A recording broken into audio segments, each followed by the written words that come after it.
দিন দিন যা বর্ষা বাড়ছে তাতে চিন্তা আরও বাড়ছে। এদিকে টানা বৃষ্টিতে গত 3 দিন কিচ্ছু রান্না হয়নি। ঘরে সব শুকনো খাবার শেষ হয়ে গেছে। এবার বাজারে না বেরোলে না খেয়ে থাকতে হবে। মা মা আমার খুব খিদে পেয়েছে, পেটটা কেমন করছে, তুমি তাড়াতাড়ি কিছু আমাকে খেতে দাও। ঘরে আর কিছুই খাবার নেই। তুমি একটু পাশের বাড়ি থেকে কিছু চেয়ে নিয়ে এসো না। দেখছো তো মেয়েটার খিদে পেয়েছে। এই দুর্যোগের রাতে সব দোকান বাজার বন্ধ হয়ে গিয়েছে এতক্ষণে। যাই পাশের বাড়িতে কিছু চেয়ে দেখি পাই কিনা। খুকিকে তো আর না খাইয়ে রাখতে পারি না। হে ঠাকুর, কবে যে সুদিন ফিরবে আমাদের কে জানে।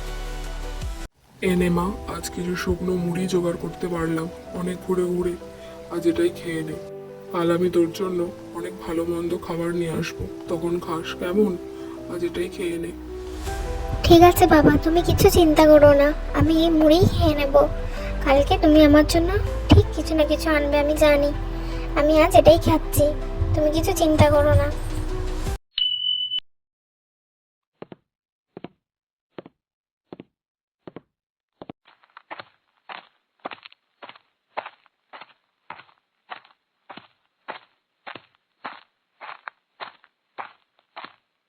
কিরে হারা, এই সকাল সকাল কোথায় চললি? বাজার করতে? তা মুখ ও মন শুকনো দেখাচ্ছে কেন?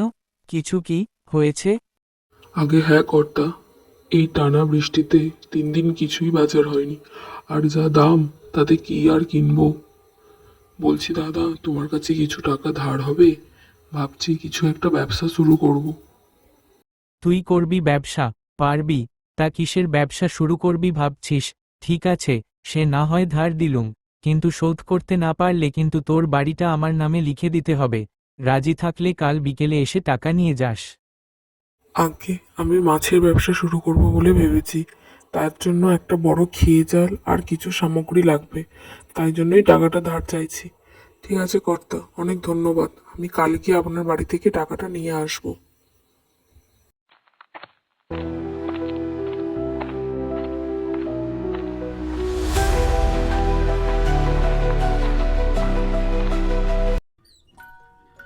আজ সকালে যে বাজারে গেলে, আজকে কি কিছু ব্যবস্থা করতে পারলে? মেয়েটা এদিকে দিন দিন না খেয়ে খেয়ে কেমন শুকিয়ে যাচ্ছে। আর ঘরের অবস্থাও খুব একটা ভালো না। বাড়ির ছাদটাও যে কখন থাকবে তারও কোনো ঠিক নেই। টানা বৃষ্টিতে খুবই অবস্থা খারাপ। কিছু কি ব্যবস্থা করতে পারলে? হ্যাঁ গিন্নি, আজ রতনবাবুর থেকে কিছু টাকা ধার করেছি। ভাবছি নদী থেকে মাছ ধরে বাজারে বিক্রি করব। একটা দোকান দেব। এতে আমাদের দুঃখ মনে হয় কিছুটা কমবে। শুধু একবার যদি ব্যবসাটা দাঁড় করাতে পারি, তাহলে আর চিন্তা নেই। ধার নিলে? তা ঠিক কী করেছো? না হলে তো এখন উপায়ও নেই। ব্যবসাটা যদি না দাঁড় করাতে পারো তাহলে তো টাকা শোধ দিতেও অনেক সমস্যা হবে। তখন কি করবে কিছু ভেবেছো? আহা, আগে থেকে এত কিছু ভেবে ফেললে? এখনো তো ব্যবসা শুরুই করলাম না। এই হচ্ছে তোমাদের বড় দোষ, জানলে। আগে কিছু শুরু হলো কি হলো না তার দেখাশোনা নেই, অমনি একটা কথা পেরে ফেললে। ছাড়ো ছাড়ো, আমাকে দুটো ভাত দাও দেখি। খেয়ে এখন আমাকে মহাজনের কাছে বেরোতে হবে। ঠিক আছে ঠিক আছে, আমাকে আরও তো জ্ঞান দিতে হবে না। যাও নিজের কাজে যাও দেখি। যা ভালো বোঝো করো, আমার কি, আমি আর কিছু বলবো না। এরপর থেকে হারা রোজ সকাল হবার আগেই উঠে জাল নিয়ে নদীতে মাছ ধরতে যেত।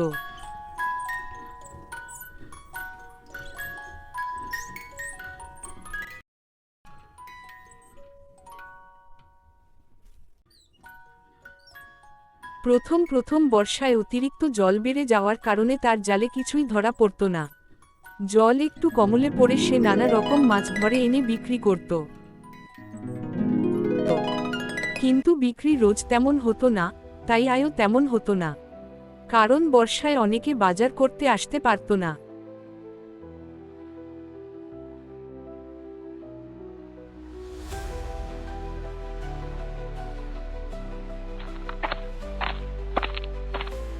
একদিন হঠাৎ তার দোকানের সামনে। কিরে হারা, ভালোই তো ব্যবসা শুরু করে দিয়েছিস, এবার আমার টাকাটা ফেরত দে। মনে আছে তো, আজই তোর টাকা দেওয়ার শেষ দিন। ভাগ্যিস আমি আজ বাজারে এসেছিলাম, নইলে তো জানতেই পারতাম না আমার এই টাকা নিয়ে তুই এত বড়লোক হয়ে বসে আছিস। হা হা হা হা হা হা। এবার যা ধার করেছিলি সবটুকুই ফেরত দে।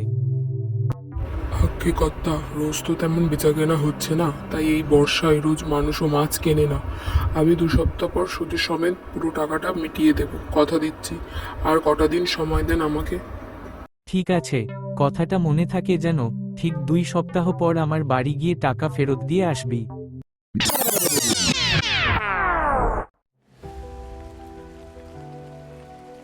আজ যা টাকা আছে, মহাজনের ধার আজই শোধ হয়ে যাবে। যাই তাড়াতাড়ি টাকাটা দিয়ে আসি।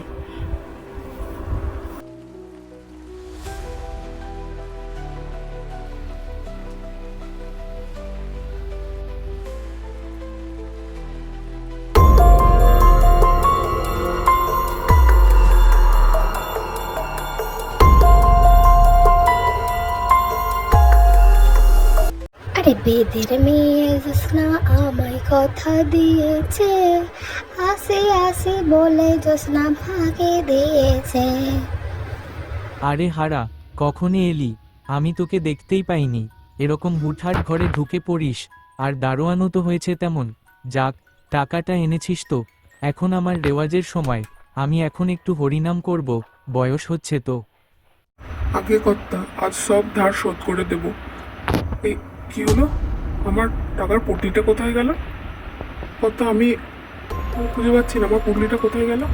আমি যে আজ সব আপনার ধার শোধ করে দেবো বলে মাছের বাজার থেকে যা টাকা পেয়েছি সবই সঙ্গে করে নিয়ে আসছিলাম। হঠাৎ হঠাৎ খুঁজে পাচ্ছি না, কি হলো? খুঁজে পাচ্ছিস না মানে? আমার সাথে মশকরা হচ্ছে? এখনই লোক পাঠিয়ে তোর দোকান আমি বাজেয়াপ্ত করব, আর তোকে আমি পুলিশের হাতে দেব। না না কর্তা, না না, আমাকে পুলিশের হাতে দেবেন না কর্তা, পুলিশের হাতে দেবেন না। ঘরে বউ বাচ্চা আছে, ওরা সব তাহলে না খেতে পেয়ে মরবে। আমাকে পুলিশে দেবেন না কর্তা, আমাকে মাফ করে দিন। আমি কথা দিচ্ছি, সামনের মাসে আপনার সব টাকা আবার শোধ করে দেবো। আমাকে আমাকে আমাকে পুলিশের হাতে দেবেন না কর্তা, আমাকে পুলিশের হাতে দেবেন না। ঠিক আছে, পুলিশের হাতে দিচ্ছি না, এবারের মতো তোকে মাফ করে দিলাম। কিন্তু ফের যদি আবার এমন হয়, তো আর আমি তোকে ভালো মানুষ বলে রেয়াত করব না। যা এখন এখান থেকে। কি গো, কি হয়েছে? মুখ অমন কালো করে বসে রয়েছো কেন? কিছু কি হয়েছে? এই যে জমিদারের কাছ থেকে বাড়ি এলে, তারপর থেকে তো কিছুই বললে না। কি হয়েছে গো? আমাদের সব গেল গিন্নি, সব গেল। টাকার পুটলিটা যে কোথায় পড়লো কে জানে। মহাজন দোকানটাও দখল করে নিয়েছে। এবার আমাদের না খেয়ে পথে বসতে হবে গিন্নি, না খেয়ে পথে বসতে হবে। হে ঈশ্বর, আমাদের রক্ষা করো।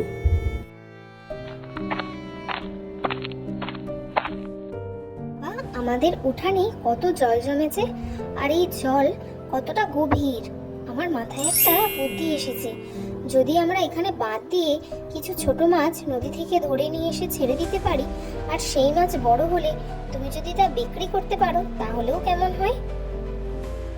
এটা তো তুই খুব ভালো বুদ্ধি দিয়েছিস মা। আচ্ছা দেখি চেষ্টা করে একবার তোর বুদ্ধিটা কাজে লাগে কিনা। এমনিতেও তো আমাদের নুন আনতে পান্তা পুরোই অবস্থা। দেখা যাক, চেষ্টা করে। এরপর থেকে হারা রোজ সকাল হবার আগেই উঠে জাল নিয়ে নদীতে মাছ ধরতে যেত।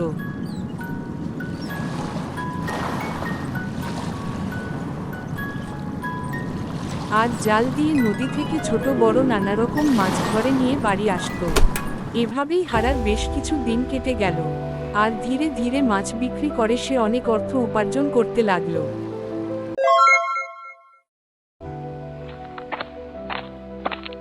কিরে হারা, ব্যবসা কেমন চলছে? শুনলাম তুই নাকি মহাজনের ধারও শোধ করে দিয়েছিস, এখন আবার একটা নতুন বাড়িও করছিস। এসব কি করে হলো? সবই ঈশ্বরের আশীর্বাদ আর আমার পুটি মায়ের বুদ্ধি। ওর বুদ্ধির জোরেই আজ আমার এই সুদিন আমি দেখতে পেয়েছি। শহর থেকে বিনুবাবু এসেছিল, বলল কাল নাকি আরও 200টা মাছের চারা লাগবে। আরে হারা, এটা তো দারুণ ব্যাপার।